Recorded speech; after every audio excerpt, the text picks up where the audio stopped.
Today, I have my mighty Lenovo ThinkCentre E73 tower unit, and the focus on here is a lot better than when I tried with my BlackBerry. But anyway, you'll see it's very simple here on the front, minimalist I guess you could call it. It's got the essentials here, the USBs, audios, and the card reader, the all-important card reader. And sadly, they have interference, so I can't use them. I can use the back ones just fine though, and I can use the HDMI through the TV and everything. Also, the blankets are there for noise. It cuts out a lot of the bumping from the table, so in case you were wondering about that, it's actually a very useful thing and it works very well. Very nice solution I came up with there. Quite proud with it. You'll see here on the front. Now, I bought these two together for £10. Seemed pretty good. That was shipped, and it may seem a bit odd to you seeing these on a Fujitsu, as this one is. It's a Fujitsu Celsius M450. That is a nice 3D logo there, actually. I really like that. It's not just like a sticker. Same with the Lenovo as well. It's a simple thing to do, but it really adds to the quality of the machines. Anyway, moving on, we have... Actually, yeah, I can show you this Dan. They've just stuck a square on there. It doesn't quite look as premium as when they've done it here, but I do love the look of this case. And this is a Packard Bell setup. A very, very obscure thing, but like the card reader seems to be intertwined with that, and then there's a single connector coming out of that, which presumably provides the power and signal for both of them. I've not quite worked it out, but it's from a Packard Bell I Extreme, I think Media Center PC, and I've got a drive bay adapter coming for this, so it'll fit in there.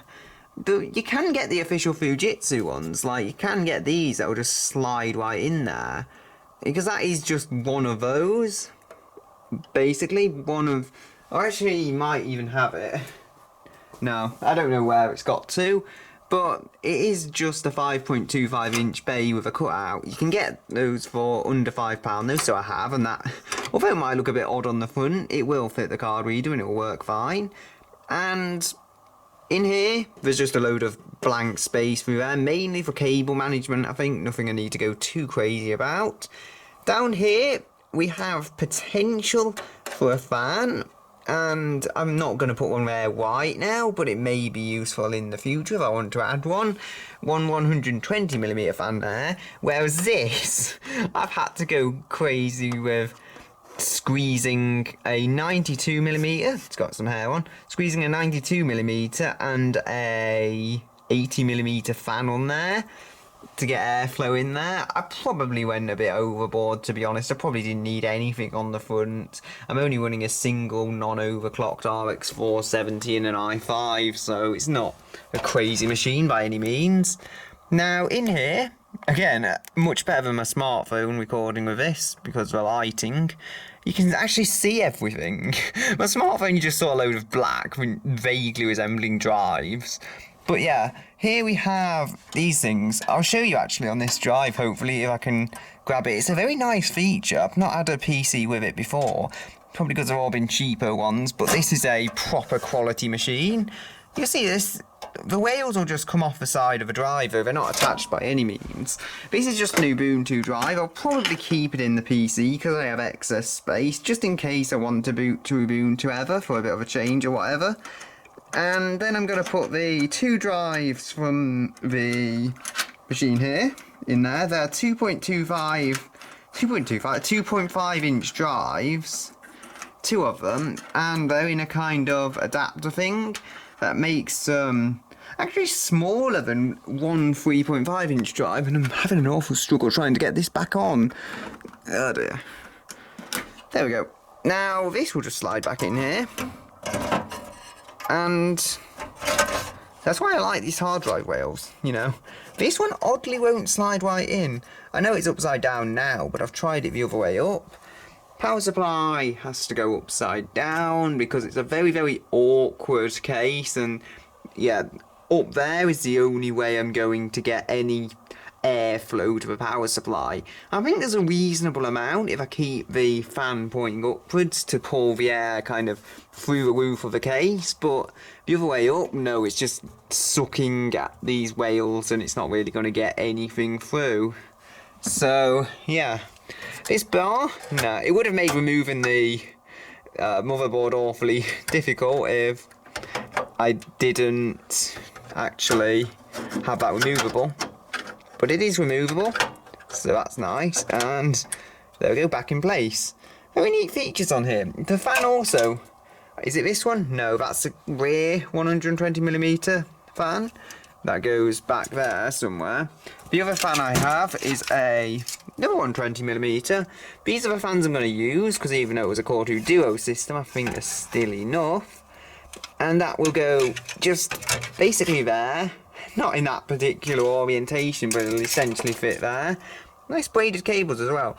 The thing that interests me is, this had 4-pin connectors. So I think it was quite a high-end system back in its day. It's also built like a tank. Like... And then, I guess if I knock on this... Yeah, you can tell the difference. That's really thin aluminium. This is just really thick old steel. That's a bit more tinny. That's perhaps a better way of showing it. It's just so solid. I mean, it's hard to say on camera, but it is. Here's my used DVD drive. I had another DVD drive, but it was dying. It would install Windows perfectly, but do about nothing else you would need a DVD drive to do. So yeah, that's not the ideal option. We have this, I think I've mentioned, a Packard Bell iExtreme weirdly wired card reader cell. That's all going to fit in there eventually. The stickers, why it just stopped recording there, but it's from around about 2007. It was apparently designed for Windows XP. There is a COA on there. Ooh, I've just realised now on camera, because I've never looked at it closely, it says XPX64 edition. I've not seen a sticker that says that before. I've seen designed for Windows XP, but I've not seen design for XPX64. I just assumed it was an obscure OS never used other than perhaps the odd server. But no, it's apparently designed for this system, so we should have no problem running x64 on the stock motherboard, even though that's not what I'll be doing. I'll be running 7 x64 on it. I have 10 at the moment. Call it a downgrade all you want. For most functionality, they're the same. Anyway, we have certain cables there. Very odd layout here with the front, but you can trace the cables. Like they're the USBs. They are, well, that's one USB, that's the other, I think. Here it is a bit different. I think they're the headphone or audio microphone bits, and that is a FireWire. So that, although I believe it's interchangeable with USB ports on the motherboard, I don't need it. So if it comes to it, that can just stay unplugged. It doesn't really matter. I could probably case mod it out and put a USB there, but I'm honestly not that desperate. If I was that desperate, I could run more USBs. I could just order one of these things from Germany or wherever. It's like £30 and you have to wait ages for it to come, but it's a lot safer than case modding. So if I really needed the extra USBs, I'd just do that. If I really needed the extra USBs, let's be honest, I would have bought a card reader with one on. But, you know, this has the inputs for retro gaming and stuff. So, I'm probably rambling on a bit. Let's show you through these. The good thing about this is, you'd never see this normally. You never know that there's kind of mesh behind there. It just looks very nice and kind of flows downwards. I find a very nice design. Slightly ruined by the disk drive being a bit dodgy on that edge, but nothing I can really do. It functions. That's the important thing, or presumably functions. This whole bit will come off, but there's not really a point. Anything you need to access can be accessed from the side. Now, I'll say it was really dusty when I got it. Not anymore, because I have cleaned up. There's still a bit of dust down there, but the worst of it is definitely sorted. The worst of it is definitely dealt with, so no trouble done there. Bonus clip, yes, I have too many computers, but this is the original heatsink. As I said, it's kind of a passive thing with the case fan right behind it. It worked well. I mean, the thing was quite quiet actually for a machine as old as it was. And that I've attempted to clean the thermal paste off, although my camera's trying to unfocus because my work's so terrible and it wants to hide it.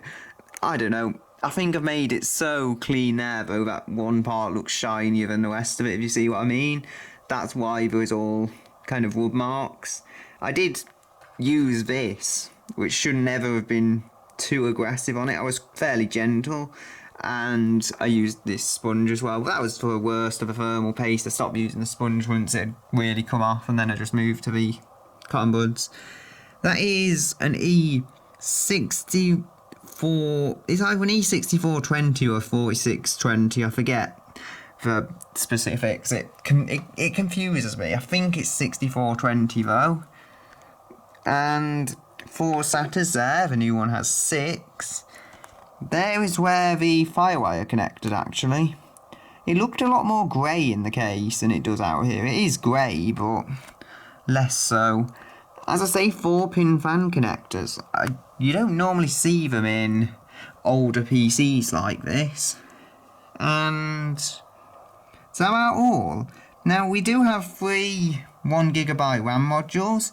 I did actually put a standard 1GB DDR2 in here, but that didn't work. It just made weird beeps. So I'm guessing this is ECC server RAM, and that's why it wouldn't play nice with RAM I had. We also have this NVIDIA Quadro 550 128MB graphics card. I can't really get out with these, just to show this. This is what it came with, because if we look, hopefully peek back here, come on, you can show the audience. You'll see there's no VGA, no DVI, nothing of the sort. We do have PS2 keyboard and mouse though. I believe the new motherboard has that as well, so I can use my old mechanical Dell if I really want to. Or I can use that 50p keyboard. Wouldn't make the worst gaming keyboard because it's actually quite a nice, fairly clean, pleasant keyboard, given, yeah, I paid nothing for it practically. And yeah, we're receiving an upgrade for the gaming channel. It's something like a 128nm technology and new Intel CPUs, or 14, maybe even less, so you get the idea. It's massively outdated. It is, however, good if you just want a basic dual monitor card, as it is digital output dual VGA, so you don't have to suffer by having those motherboard connections where they are just a VGA and a DVI, or worse, just a VGA. So that is quite pleasant actually. Ooh, I'm pushing on that weird screw thing. Probably shouldn't be. It held together well. I mean, the thing still works completely. And I say it works completely. It would throttle itself so hard if it even lifts with that CPU just like that. But I had to remove that to get it out of the case, which is odd.